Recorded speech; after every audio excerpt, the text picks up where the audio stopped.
Es war einmal ein Junge, der oft mit seinen beiden Freunden zusammen Verstecken spielte. Meistens suchte der Junge, weil er als einziger zählen konnte. Also versteckten sich die beiden anderen. Der Stern war nicht besonders gut darin, sich zu verstecken und war immer ganz leicht zu finden. Der Pinguin hatte ein Lieblingsversteck, wo ihn der Junge meistens fand, nachdem er den Stern aufgespürt hatte.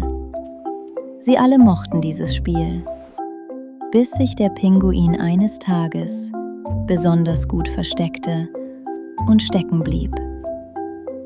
Der Junge brauchte beide Hände, um seinen Freund zu retten, also legte er den Stern in sein Ruderboot und trug den Pinguin nach Hause, wo sie zusammen zu Mittag aßen. Erst am Nachmittag fiel ihnen auf, dass der Stern fehlte. Und weil sie glaubten, dass er erneut Verstecken mit ihnen spielte, liefen sie los, um nach ihm zu suchen.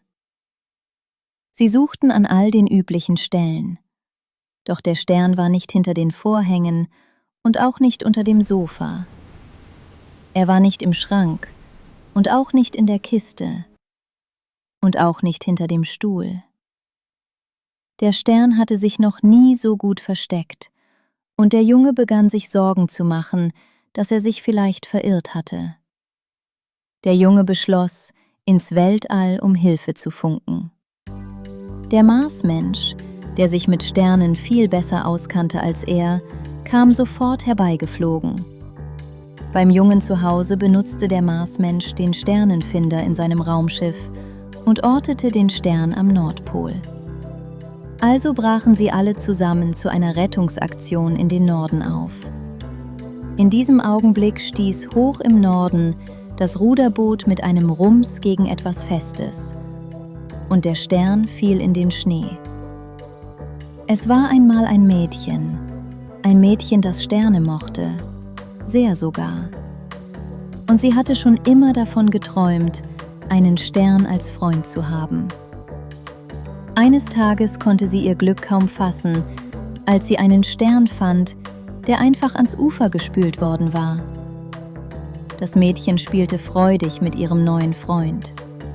Und der Junge, der unbedingt seinen Stern retten wollte, näherte sich mit seinem Raumschiff.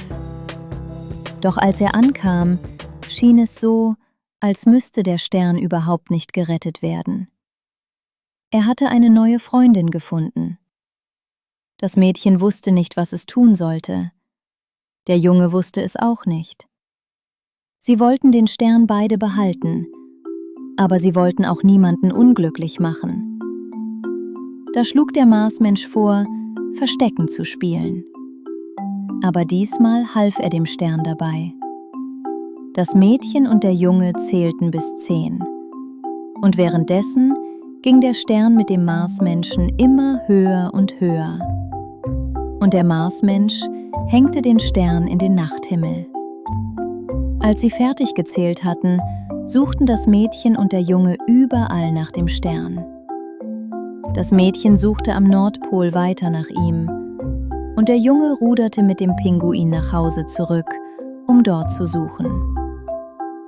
Es dauerte eine Weile, aber dann wurde der Himmel dunkel und das Mädchen und der Junge fanden endlich ihren Stern. Eigentlich war der Stern doch ganz leicht zu finden gewesen. Ole duli, duli duli, love it.